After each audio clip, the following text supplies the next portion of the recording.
4.5 months back tech మహీంద్రాలో join అయ్యాను. అందరిలాగే hundreds of people coming there.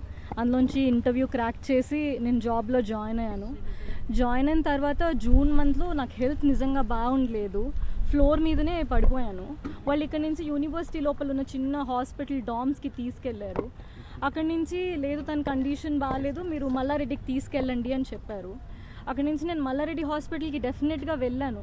వెళ్ళిన తర్వాత అక్కడ కూడా ఫెసిలిటీ సరిగ్గా లేవని మా హస్బెండ్ నన్ను ఇంటి దగ్గర ఉన్న జీనియా హాస్పిటల్కి షిఫ్ట్ చేశారు. సో అక్కడ వాళ్ళు చెప్పారు మీకు స్పాండిలైసిస్ అయి ఉండొచ్చు, బికాజ్ మీరు చాలా ఇయర్స్ నుంచి కార్పొరేట్స్లో వర్క్ చేస్తున్నారు కాబట్టి మీరు స్పాండిలైసిస్ ట్రీట్మెంట్ తీసుకోండి అని చెప్పారు. సో నేను స్పాండిలైసిస్ ట్రీట్మెంట్ తీసుకోవడానికి 15 days ఫిజియోథెరపీ ఉండింది.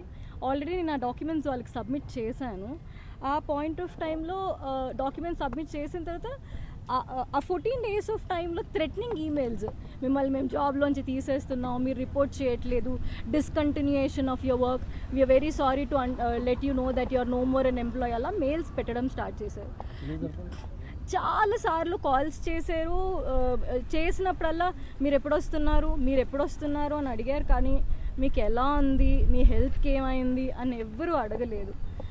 నా మీద వచ్చినప్పుడు కూడా I was able to take it అండి. నేను పర్లేదని వదిలేశాను. బట్ 2 steps ఫార్వర్డ్ వెళ్ళిన తర్వాత మధ్యలో కొన్ని రోజులు వాళ్ళంతలో వాళ్ళే క్యాబ్ స్కెడ్యూల్ చేయలేదు. I have a proof of it. So cab schedule చేయలేదు.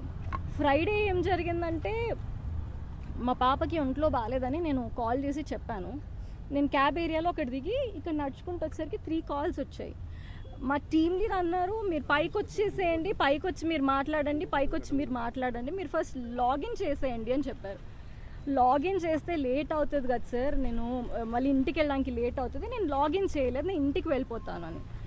ఆల్రెడీ డెసిషన్ కనుక మీరు తీసేసుకుంటే మీరు మమ్మల్ని ఎందుకు మేడం అడగడం అంటే, లేదు సార్ మీరు మా టీఎల్, మీకు చెప్పకుండా ఎలా ఉంటాను అని చాలా మర్యాదగానే నేను కాల్ డిస్కనెక్ట్ చేశాను.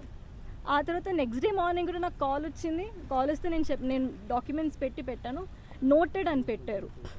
పెట్టిన తర్వాత వాళ్ళు నాకు 22nd రోజు నేను నార్మల్గా లాగిన్ చేయడానికని వచ్చానండి. ఫ్రైడే రోజు నేను ఆఫీస్కి వెళ్ళలేదు. డాక్టర్కి కాల్ చేశాను, doctor Prashant Edwards, I proof of it. తను రేపు పొద్దున్న మార్నింగ్ 10 o'clockకి రమ్మన్నారు. సాటర్డే రోజు పాప నేను ప్రాపర్గా హాస్పిటల్కి తీసుకెళ్ళిన తర్వాత వాళ్ళు టెస్ట్స్ చేశారు. రిపోర్ట్స్ అన్నీ సండే కదండి, మండే వచ్చి తీసుకోండి అన్నారు. మండే మొత్తం ట్రీట్మెంట్ చేసిన తర్వాత కూడా, నేను డాక్యుమెంట్స్ పంపించిన తర్వాత కూడా they wrote me an email that నేను డాక్యుమెంటేషన్ పంపించలేదు, వాళ్ళకి ఎలాంటి కమ్యూనికేషన్ ఇవ్వలేదు కాబట్టి నన్ను సర్వీసెస్ నుంచి తీసేస్తున్నా అని మెయిల్ పెట్టారు. After multiple attempts, we have not any medical report, nor have reported back to office. Hence, we will have to unfortunately proceed with the separation under abandonment form అని ఒక mail పెట్టారు. నా దగ్గర proofs ఉన్నాయి that నేను I have sent it to them అని చెప్పి. ఒకటి నాకు మెయిల్ 21st రోజు మెయిల్ వచ్చింది, థ్రెటనింగ్ మెయిలే అది కూడా. It is not never requesting. Phone చేసినప్పుడు కూడా మీ పాపకి ఎలా ఉంది, మీరు ఎప్పటి వరకు వస్తారు కూర్చోండి. 21st రోజు వాళ్ళు ఇచ్చారు, వాళ్ళకి నేను రిప్లై చేశాను. నేను ఎక్కడ వాళ్ళకి కమ్యూనికేట్ చేయకుండా పారిపోయానో నాకైతే తెలియలేదు. మళ్ళీ ఇందులో క్లియర్గా you haven't reported to office అన్నారు. 22nd రోజు నేను ఆఫీస్కి వచ్చాను. I used office cab. వచ్చిన తర్వాత when I was reading those mails అండి, నాకు అనిపించింది నేను ఇంత టాక్సిక్ ఎన్వైరన్మెంట్లో నేను వర్క్ చేయలేను. Anyhow I was decided to put down my papers and police స్టేషన్కి వెళ్ళాను నేను టు కంప్లైంట్. పోలీసులు ఏమంటారంటే మీరు లేబర్ లాకి వెళ్ళిపోండి, లేబర్ లా దగ్గర నుంచి సపోర్ట్ తీసుకోండి అని చెప్పారు. వాళ్ళు ఎఫ్ఐఆర్ చేయలేదు, పిటిషన్ తీసుకుని రిసిప్ట్ ఇచ్చారు. నిన్న డే మొత్తం పోలీస్ స్టేషన్లోనే ఉన్నాను. Evening I try to reach few people but ever respond సరిగా అవ్వలేదు.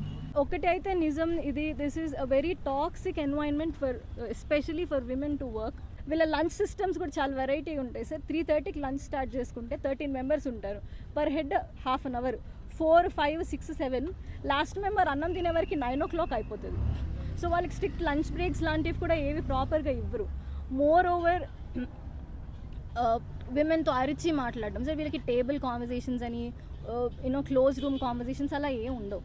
ఫ్లోర్ మీద నించుని అరిసి మాట్లాడతారు.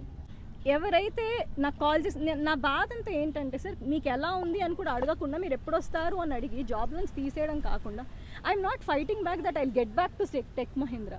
I'm fighting for the harassment caused by them. 4 months నుంచి సార్ మా టీఎల్ వచ్చేసి శివసాయి పున్నా అండ్ భాగ్య అంటే సార్ ఎవరికైనా కష్టం వస్తే హెచ్ఆర్తో చెప్పుకుంటారు రైట్, మీరు ఎవరైనా హెచ్ఆర్తో చెప్పుకుంటాం. మేము హెచ్ఆర్ఏ కాల్ చేసి థ్రెటన్ చేస్తారు సార్. ఆమె ఇఫ్ యూఆర్ చెప్పడానికి కూడా ట్రై చేస్తే come with documents then I will talk అంటది. ఒక ఆడ మనిషి అట్లీస్ట్ దే షుడ్ లిజన్, ఆవిడ అది కూడా వినదు. తర్వాత మీరు చూసినట్టు మా head of the department Rafi గారికి నేను మెసేజ్ పెట్టాను వాట్సాప్లో. వాళ్ళు అనడం ఏంటి అని అంటే మీరు మాకు మెయిల్ చేయలేదు అని. Anything is a communication right. So నేనేమన్నాను అంటే what I'm trying to say అంటే సార్ కార్పొరేట్ ఎంప్లాయీస్కి ఏదైనా జరిగితే లేబర్ కోర్ట్కి మాత్రమే వెళ్ళాలి. అక్కడ 2 years 3 years కేసెస్ అంతా అలా పెండింగే ఉంటాయి కానీ అది ఎప్పటికీ రిజాల్వ్ అవ్వవు. ఓకే, మోర్ ఓవర్ సడన్గా జాబ్లోంచి తీసేస్తే వాట్ అబౌట్ మై ఫ్యామిలీ? ఇప్పుడు నాకేం కావాలి sir, I want you to run a campaign that నేనే కాదు చాలా మంది ఉంటారు ఇలా లీవ్స్, మెడికల్ లీవ్స్ రెస్పెక్ట్ చేయకుండా, యూనో బ్రేక్స్ ఎక్స్పెక్ట్ చేయకుండా ఎవరైనా ఎలా అయితే పని చేయలేరు సార్. నేనేం ఎక్స్పెక్ట్ చేసినాను తెలుసు సార్, ఎవరైతే నన్ను జాబ్ నుంచి తీసేసారో, ఎవరైతే ఈ ఈమెయిల్లో ఇంక్లూడెడ్ ఉన్నారో వాళ్ళందరినీ టర్మినేట్ చేసేంత వరకు నేను వదలను సార్. నేను ఇక్కడే కూర్చుంటాను until I get the information.